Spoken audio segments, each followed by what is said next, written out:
Hello and welcome to the Chiplove podcast. I'm your host, Volkit, and I'm joined today by a very good friend of mine, Klirre from Germany. How are you, man? Hello, I'm feeling good. How are you? Yeah, I'm fine. Recording the podcast, prepared all the questions all last minute, and I'm That's good. that's the way to do it.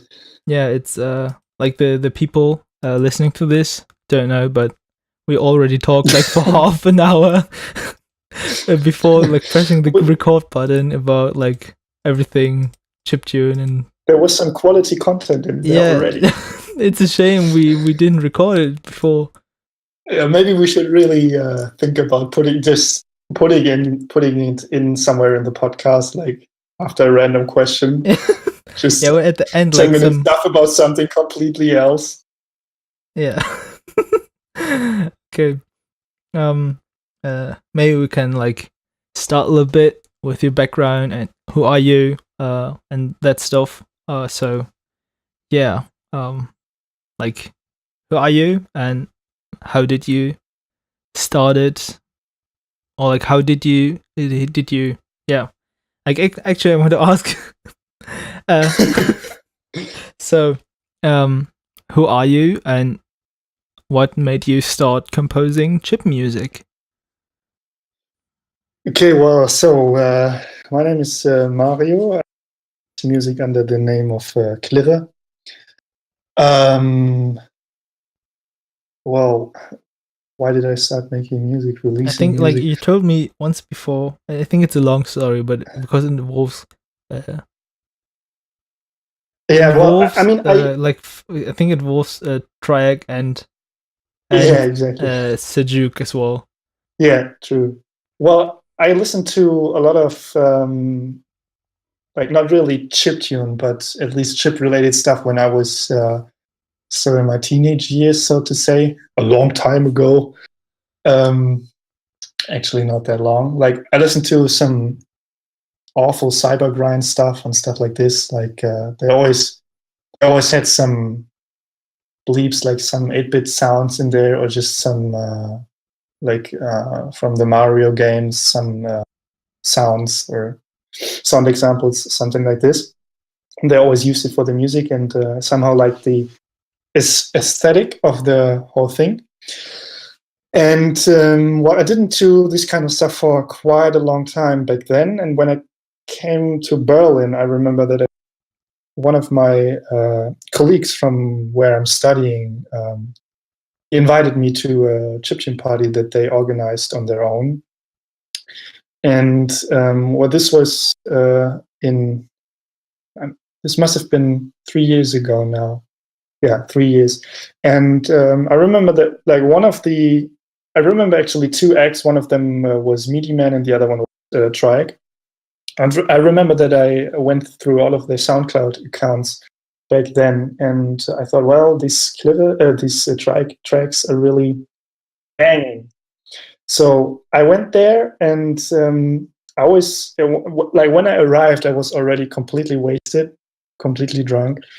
And I remember that there was one specific song on the Triac SoundCloud that I really liked. So during his set, I went to him and asked him if he could play it, and he said, "Well, no, I can't." I don't know if he told me the first time why he can't, but I remember that I went up to him at least twice to ask if he could play this song. And you're that guy. I'm that guy. Well, I was that guy, and I remember that at some point I asked him, "Well, why can't you play it?" And then he said, "Well, because I have only so much safe space on my no safe space is the wrong word. I have only so much. How do you say? Space for songs. Yeah, space. I have only so much space on my cartridges." And he pointed at his Game Boy, and that I think that was the first time I actually realized that he was making the music directly from his Game Boy. I didn't really get it before, even though I saw him fiddling around with the Game Boy. And well, then I thought, well, that's quite cool. And I remember that later during the same event, I approached him on the dance floor and said, "Listen, man. So you have to keep in mind that I was very drunk at that moment." I said, "Listen, if you send me the one song from your SoundCloud, I'm gonna make you your next album cover artwork," because I was already doing some illustration stuff for other people and stuff like this. And so I thought, well, we could both benefit from this. And he said, "Oh, well, yes, that sounds like a nice idea." And we connected through Facebook. And then the next morning, I thought, well, this guy is never going to write you. Like, he was just probably being polite to some random stranger drunk guy. So, but actually, I think it was the day after, or like at least the next week, where he wrote me, "Well, I'm working on my new album, so would you like to do the artwork for it?" So that's how I got to work with Trike for his release. And at some point during all of these conversations we had, I asked him how he actually makes the music, and then he showed me like the program that he uses, which is Nanoloop. And I thought, damn, this looks really nice. I want to try this as well. So shortly after that, I ordered my first own Nanoloop cartridge and started making stuff. Yeah, that's about it. I think Sejuk told me once that you guys started together making music, or wasn't it that way? Well, I think you could. I thought like you guys. I mean, you guys are real life friends in real life, and so you started like the chiptune Nanoloop thing together. Well, I think you could say it like that because, well, he didn't know about Nanoloop, and then I showed him, and I think he ordered his sentence because it was laggy. Sorry.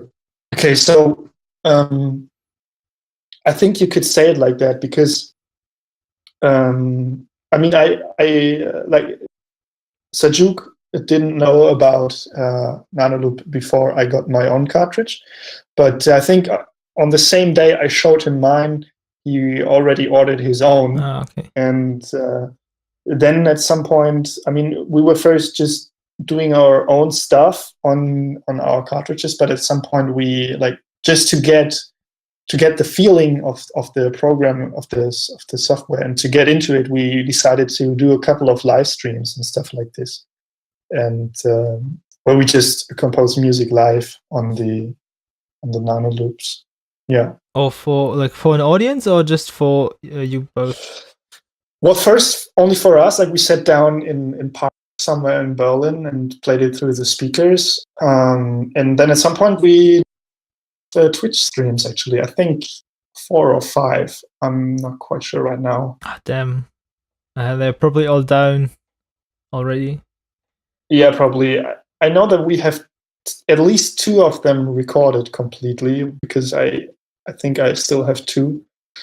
But yeah, this is like really a long time ago, so to say. Yeah, but that was the beginning.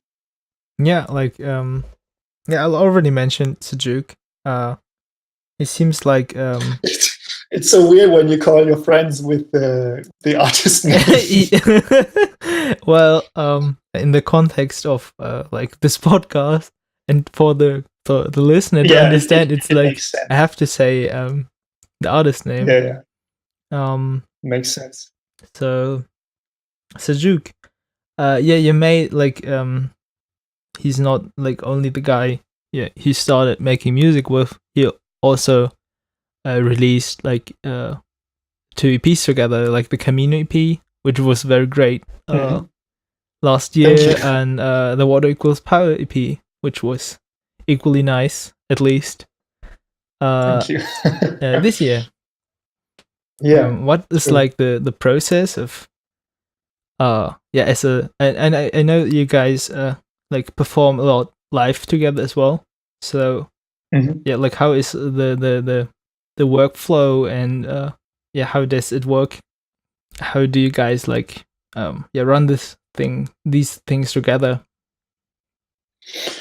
Well, so for the EPs, the Camino EP, which I would actually call my actual first release, because the thing before was more of a studies project.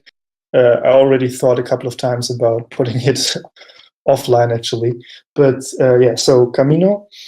I'm not quite sure how it actually started, but at some point we simply decided to release stuff together because, like, why not?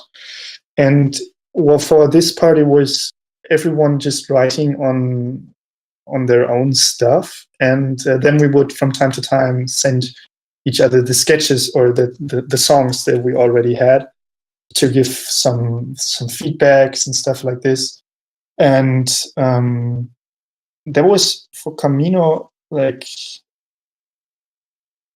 I think that's about it. Like, we didn't have big discussions about what we put on there. It was just the two of us doing our own songs, and then we just decided to putting it together and release it as a whole EP. Because, I mean, at some point we decided to make this thing together, and then we said, okay, let's just for writing the stuff, we should have in mind that this is a thing about Camino. So it was still at least a bit. So you concept, like the concept of the piece was that was already fleshed out, so to say, and then we just started doing our stuff, and as soon as both of us had 4 songs finished, we put it we put it together on this small EP and recorded the cassettes, which was really a lot of work. Oh yeah, you had like a little, like 20 cassettes or something. Yeah, we produced exactly 20 pieces, which was really stressful. I think mostly for John. Like, he recorded all of the cassettes, and you have to imagine, like, it was 2 sides cassettes, because each of us would be on one side, and we would have each of us had 4 songs, and then a hidden secret track, if you want to call it that way. Oh, really? Which was for each of us 25 minutes long. Like, I did some stuff on small Korg Volca keys, and he did some stuff on his. I'm not quite sure if it was his synthesizer already back then, or well, at least it wasn't chiptune. And because we thought we somehow have to fill the remaining minutes of the cassette. Damn, I really need one of these cartridges now. Like one of these, cassettes. Yeah, and you have to imagine he had to record all of them per hand, and so it was for each side, I think, 40 minutes. Oh, damn. So, and it was 20 cassettes, each like 2 times 40 minutes for one cassette, and then 20 times.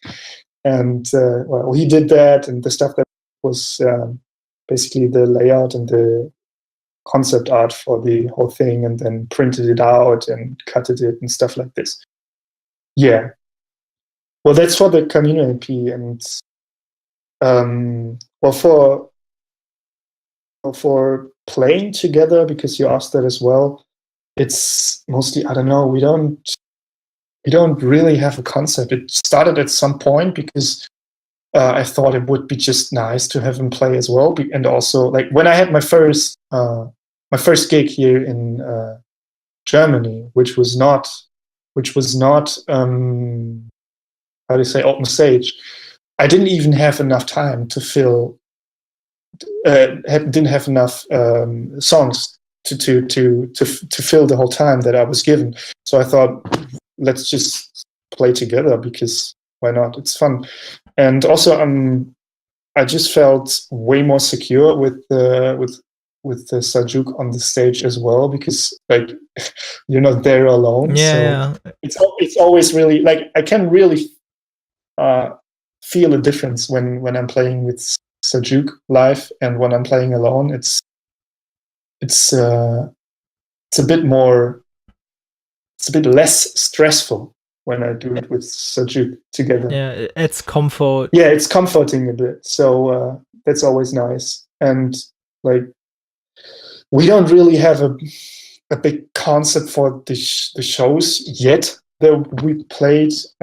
It was mostly we just wrote down half an hour before the songs that we wanted to play, and then we decided, okay, who's going to start with the first song, and then we just go back and I play a song, he plays a song, I play a song, and so on. And yeah, we just decide what to play and what not, mostly actually during playing, like right there on the go.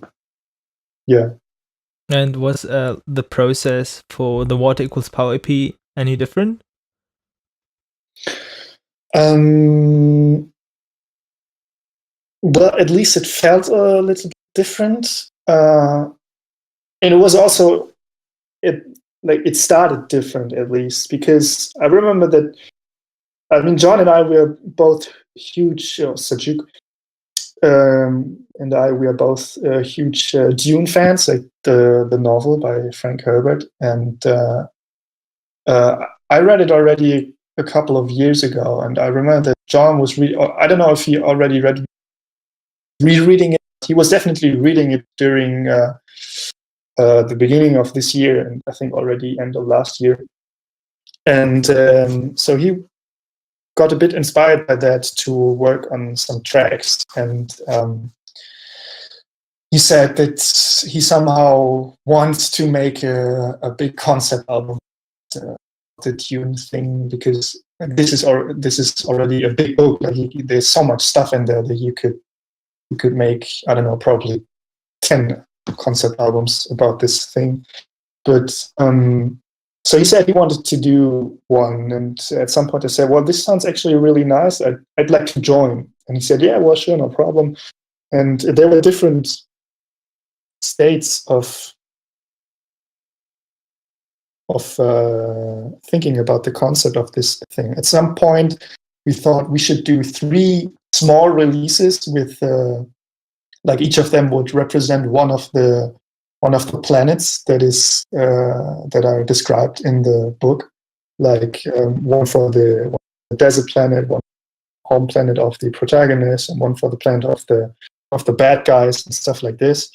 So and then we thought maybe it should be a really big thing. And at one point, I realized that I'm just not able to focus on one topic for such a long time. So I said, well, John, look, I have 3 songs almost ready now. I think I have to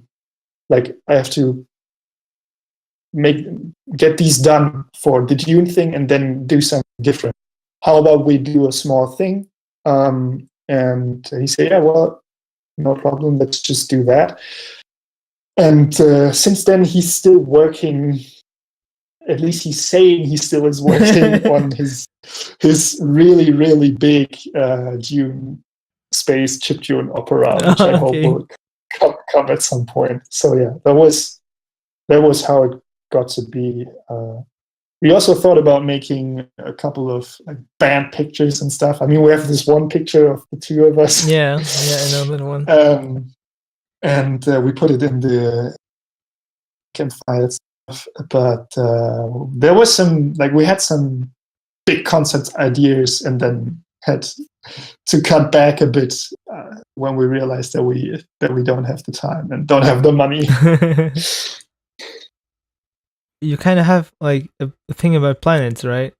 Like with Camino and the Dune EP that had the concept like with the 3 planets, and your new EP is also called Planet Porzellan. So like you have like a thing for like this sci-fi space theme, right? Yeah, that's true. Like what's the origin of this aesthetic? Also, you have often like this long neologism German titles for your songs. Yeah, so like what are this like what is the origin of these 2 aesthetics? Well, I think with the Camino, it simply started. Well, John and I were both in a how do you say, like a late, not really late, We have to But we mention were. that like Sejuk is John. Oh well, sorry. I hope we can say his real name in the podcast. Otherwise, we have to cut it out later. I just like take the first Sejuk I said and just cut it like every time you say John. Okay, it sounds like it would work. No one will not. Yeah. So Sajuk and I, we were both in a summer of Star Wars hype again. I mean, we are both big Star Wars fans. I think John actually a little bit more than me, but we're really huge fans when it comes to this franchise. And we somehow watched a couple of the movies back then. Again, like rewatched it and stuff like this. And I remember when we started working on this Camino thing.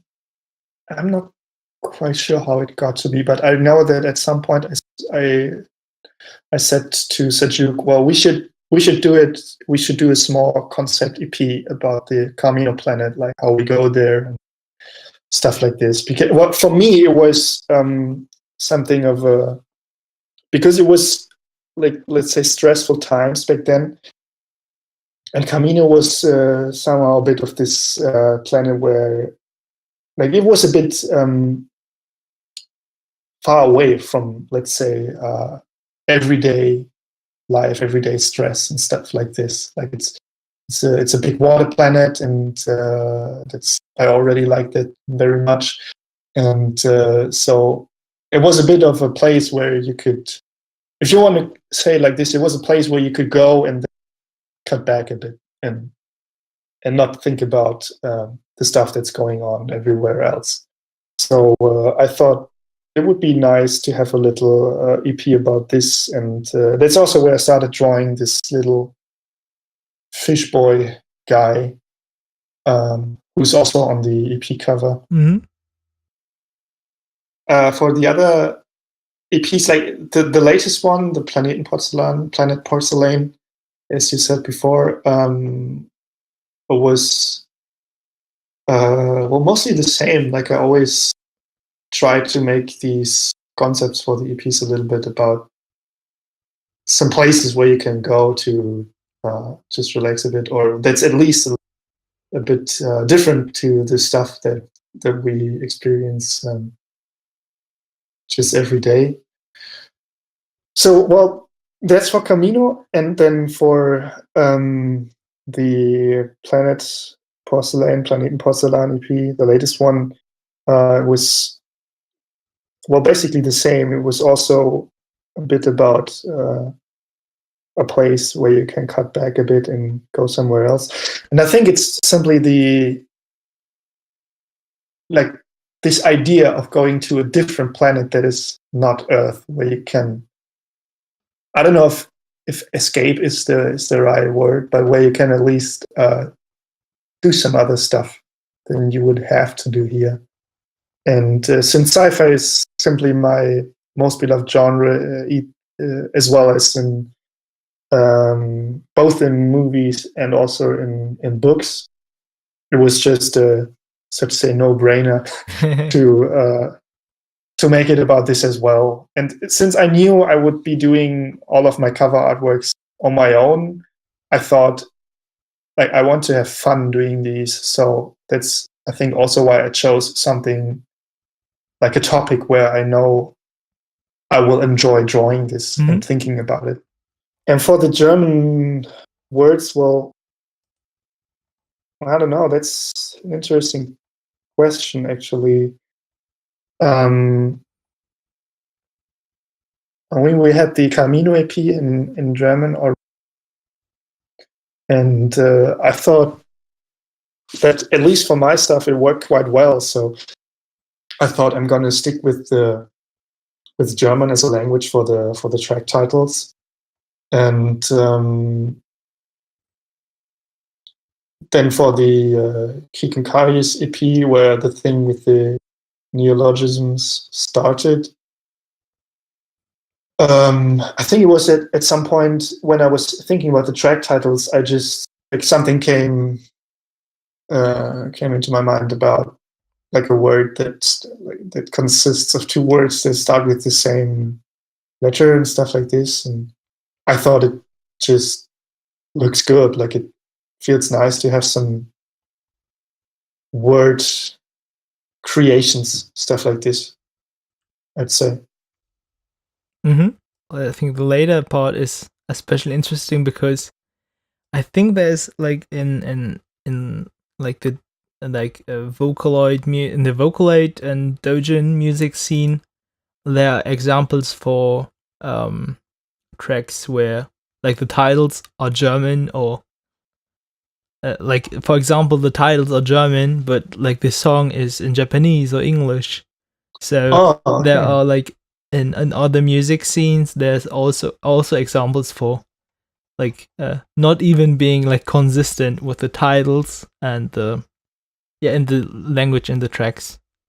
And I mean like it's like it's a little bit different in my example, but I think it's interesting that you use like the German language because I know you played shows in Paris and you played on Chibrecht as well, so you're playing for a little bit more international crowd.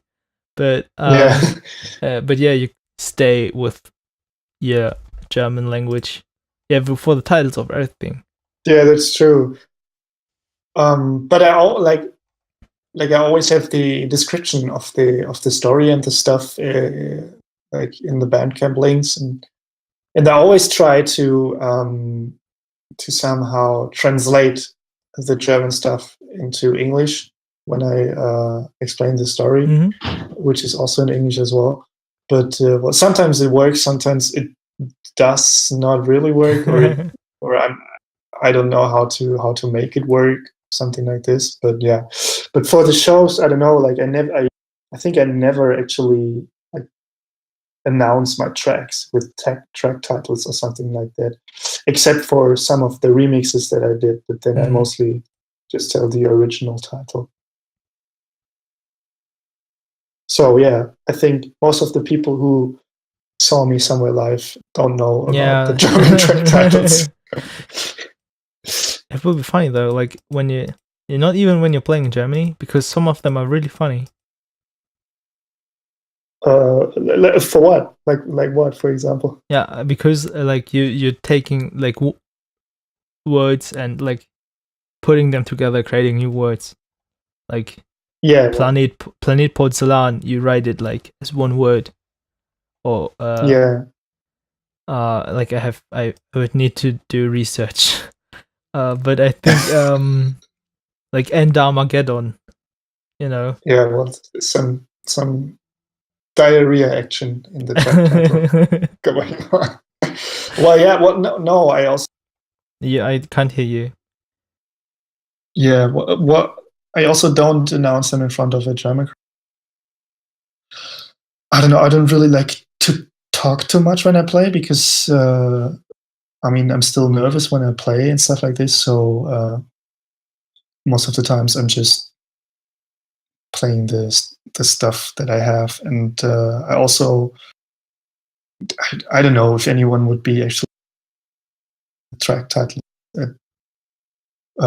because most of the times when I play, it's like it's not a concert atmosphere. It's more like a dance floor atmosphere that people want to dance and people are already really drunk, stuff like this. So I think that I would start to explain one of my track titles with a 15-minute monologue. People would probably just leave. Yeah, okay. I see that. I see that. So I already mentioned you you played some shows in other countries than your home country. And I know you attended some like international parties like Einbars or Bitgrid as well. So do you notice like a difference in the different like in the different national chiptune scenes? Like let it be like the Paris or French scene or like the one in Denmark. Like especially in Denmark you met like a lot of different artists from different cultural backgrounds. So like, do Mm. you notice a difference? Well, I can already say that the German scene is a bit more oriented on nanoloop, at least that. Well, otherwise, no, it's hard to say. I didn't really experience any differences because not quite sure. I mean, if like you see no difference, it's fine. I just thought it's an interesting question to ask, especially because I knew that you like saw a lot of different chiptune parties already. Yeah, well, yeah, I get the question. I'm just thinking about if I noticed any differences because I never thought about that before. And Like a Nanoloop as like identity of the German chiptune scene makes sense, of course, because like Elva, the developer, is from Germany, and yeah, well, I wouldn't call it the identity of the German yeah, chiptune scene, but I don't know too many people from outside of Germany that use Nanoloop, or at least people that I've seen live or that I see play somewhere that get shows or something like this, or so shows that I know about at least. Are you So very invested in the Nanoloop scene? I mean, there's now like in the Nanoloop Facebook group, for example, there are also the guys using Android Nanoloop, yeah, true. and there's also Nanoloop 1 and 2. So like, have you like, do you dig like that scene? It feels like it's a little bit like a small sub scene in the chiptune scene. Yeah, some people actually call it a sect already. Like what? A sect. A sect? Like, well, I don't know if I'm really. I mean, I post some memes from time to time in the Nanulu Facebook group. That's but besides that, I don't know. Like, I always see when someone releases some new stuff with the Nanoloop, and I think I have a small overview of which artist is using Nanoloop, but it's not like that we have a big Nanoloop meeting every week in Berlin where I attend every time and yeah, discuss the newest updates that are never coming.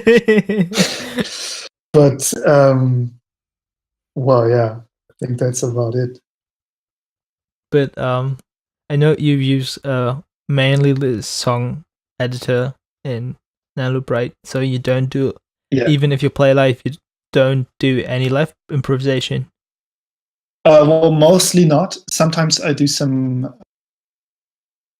like how do you say, like sometimes I fiddle a bit around with stuff that I play. Then play. Well, how do you call? Like sometimes I jump in the song editor to play a specific part again, or sometimes like when I have a bridge in there or a break, and sometimes it feels like, well, it would be nice if this break would go on for 30 more seconds before you start playing the bass line again. Then I sometimes jump back and forth in my own song files. But besides that, not really, no.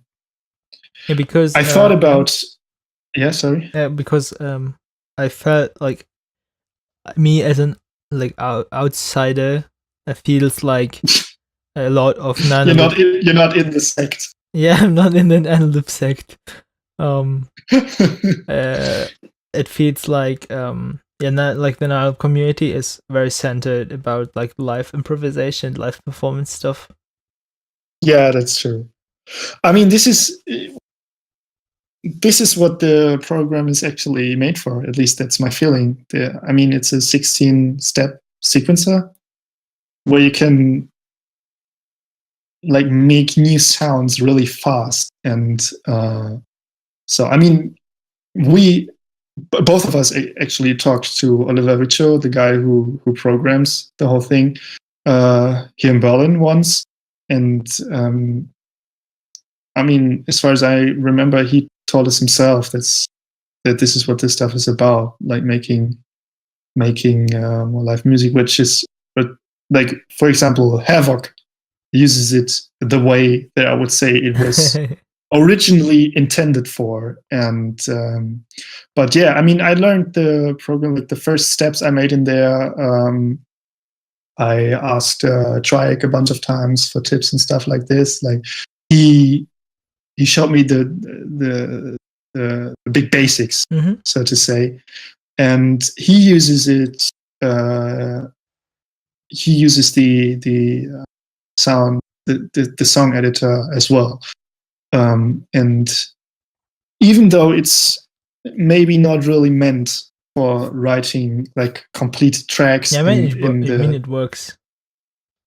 Yeah, it like complete tracks in the term of, well, how do you say? Well, where's the distinction? But you get what I mean, like something with an intro and break, blah blah blah, stuff like this. Like something that is not live techno for the club. I think like it still works for it. Like you have a lot of limitations. Like you don't really have a lot of space where you can save the patterns and stuff like this. So you really have to think about how to structure the song and also what parts of the song you can connect with other parts of the song, like from different channels. So you can, so to say, reuse something that people already heard in the song before, and then you use it later in the song, but it sounds different because you combine it with something else. So you have to work with a couple of, I'd say, tricks to make songs on there. But I think like these limitations are also part of what makes like chip music in general, but especially in Unloop, that's great, and that creative and fast to work with. Yeah, definitely. I think it's really like it really helps to make songs or at least sketches really quick, because like you don't have so much so many options to influence the sound and stuff like this, except maybe for the wave channel.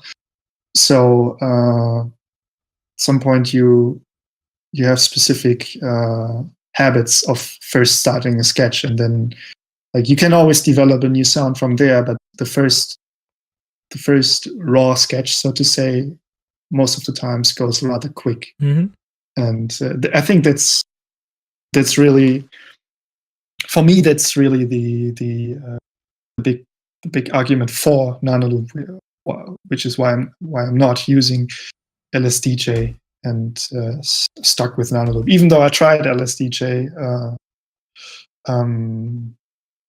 last year for a couple of weeks, but I don't know. It just, the interface just doesn't speak to me, and no step since sequencer. Nanoloop is, since like the whole interface of Nanoloop is like, how do you say, graphic. It's very no, graphic is the wrong term, but you get what I mean. Like you see what you're doing. It's not digits and letters that you type in. It's icons that you move around, and for each thing that you do, the icon changes a bit. So you see, so to say, what you're doing, which is what I really need to write stuff. Yeah, SDJ is more like an office program or something. A what program? An office program or something. Like it's more like it's more like conventional software. Well, for LSDJ, I always have the feeling that when you want to write a song in it, you already have to know how to do it. Which in Nanoloop, you type something in and you just fiddle a bit around with the parameters and stuff, and then you can develop something from there. And when I did my first and only sketch or finished song in LSDJ, which was a birthday song for Sajuk, I had to watch a shit ton of tutorials before I could make the first main melody and stuff like this. Yeah, I mean, the key difference is that you have like in a loop, like writing melodies and creating the sounds of it is like the same screen. In the same screen, but as DJ, like you have to jump around a lot through the screens. Exactly. And if you are new to the software, you like lose your overview of where you are and what you're doing. Very fast. What am I doing here? Yeah, I mean, I think it's kind of true. Like there's truth to it. Yeah. Well, yes. I think both of the programs have their how do you advantages and disadvantages. Advantages. Yeah, exactly. I think I simply stuck with Nanoloop because it's the one that I got introduced to for chip music, and also because I just really like the interface. Like that, it just works for me to write stuff. Yeah. So next, how about like music that's not made by you? So can you recommend your favorite 3 albums in chiptune right now? In chiptune, it has to be in chiptune. Okay. Well, right now that's a tough question. I think I have to look into what are you listening to player. like besides chiptune? You can like tell that too if you want. Well, mostly cyber black and power metal. Okay. Cyber grind. No, those days are over. Those days are over. But what I'd say, I had my huge drum and bass phase when I was still a bit younger, where I was only listening to this kind of stuff, even when I was not in the club, like at home writing on some homeworks or something and listening to Noisia and stuff like this. Well, I would love like a drum bass track by you. Yeah, well, I tried that a couple of times. I have the feeling I mean, Triac he has made the classic aim and break in Nanoloop, but I don't know. I have difficulties to implementing that. I have to see. Maybe one day, because I'd like that as well. Mm-hmm. But yeah, well, besides that, right now I'm falling back, so to say, to my big power metal and black metal phase, which I already had when I was, I don't know, 14, 15, 16, stuff like this. And besides that, I mean, no one wants to hear this as an answer, but I think I just listen to somehow everything. Like I don't have things, like I don't have genres where I say I don't want to listen or something like that. But I think it mostly focuses on either some stuff out of the metal genre, or right now at least the chiptune, or other dance music, so to say. Yeah, and chiptune. Do you have like anything chiptune you're listening right now? Well, so I recently started to listen to the one, it's called, I don't know, Mönes Volume 1, The Idle Composer's Groove by Chibitek. I'm not quite sure when it came out, but it was definitely some time ago. It's not a recent release. Like she already released something else after that. But there are a couple of tracks on there that really stick with me. That just really work. Like I used to listen to this specific release a lot when I do my dishes, because and I can dance a bit and sing along. So it's the task is not that awful. And or besides that, I'm not quite sure. It's difficult to name exactly the 3 releases that I listen to the most, How because like your favorite of all time? my favorite of all time. Phew, now it gets even more difficult. Yeah, I mean, we can leave it like that. I can support Chibi-Tech. Chibi-Tech is nice. Yeah, well, no, I mean, I listened to your release actually quite a lot, Into the Vault, Okay, thanks. when it came out. I had a lot of like, it was still warm summer here in Berlin when it came. So I had a couple of really nice listening sessions with this one when I was laying in the park. Nice. I'm very just honored. laying in the sun and listening to the stuff, because I don't know, somehow it worked with that feeling of laying in the sun and just listening to the stuff. Maybe because your stuff is not as stressful as the stuff that I listen to most of the times. Okay. And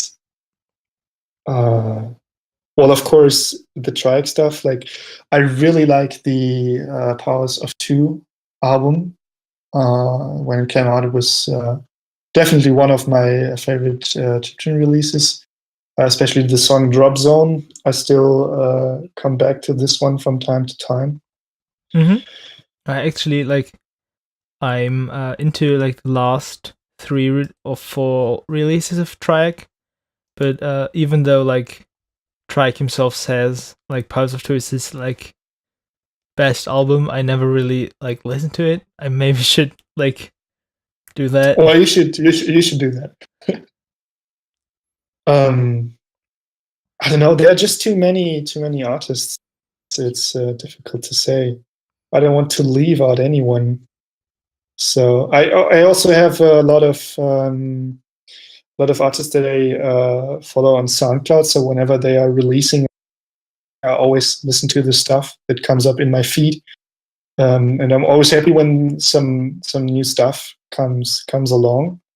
But it's like, then it's more like, I mean, you know how some, when it's Well, I know what. finished, something else comes along, and yeah. Okay. Yeah, I think like we are almost at the end of the podcast. I think like Oh, well, this is that probably was like quick. the longest podcast ever, and I still have like Oh. one question left. Yeah. What's coming next? Do you have like another planet themed release planned, or where can people see you live in the near future? Well, there's a show where Sajuk and I will be playing this Saturday in Berlin. I think the podcast won't be out when No. probably not. Well, anyways, well, there are no big things planned for playing live sets. I know that Sajuk somehow got us into an event for a rather big newspaper here in Germany, where we will play at one event. I think that's next year, but I'm not quite sure if it's happening or not. So we will have to see. And well, also, Cyanide Dunson wanted to make a Dune night in Paris, where I already played. So where Sajuk and I will definitely play our Water Equals Power EP, and then we would have some Dune themed glitch art and VJs stuff. Yeah, sounds going good. on. That sounds really good, because like the parties that she arranges are always a nice thing. Yeah, I think so too.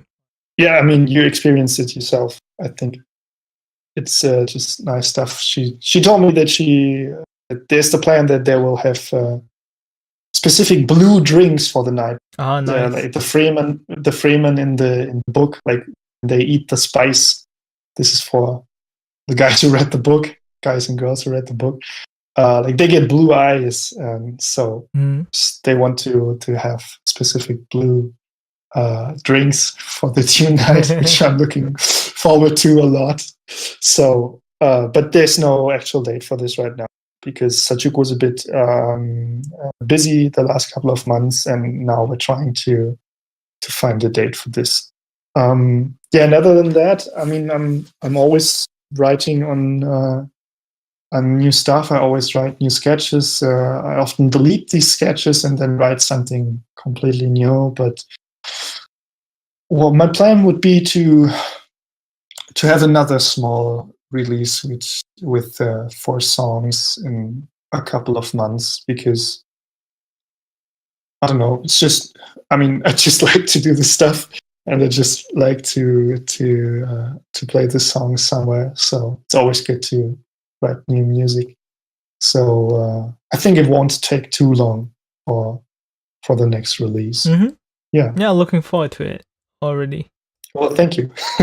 I think then this was the Chiplove podcast. Check out Klirre's music on his Bandcamp and SoundCloud, and thank you for being in the podcast. Yeah, thank you for inviting me. And I have to say bye, and I hope to hear you soon. Well, thank you for having me, and thank you for asking me if I wanted to join you on the podcast. I hope you enjoyed it. I hope that the people will enjoy it, and see you soon.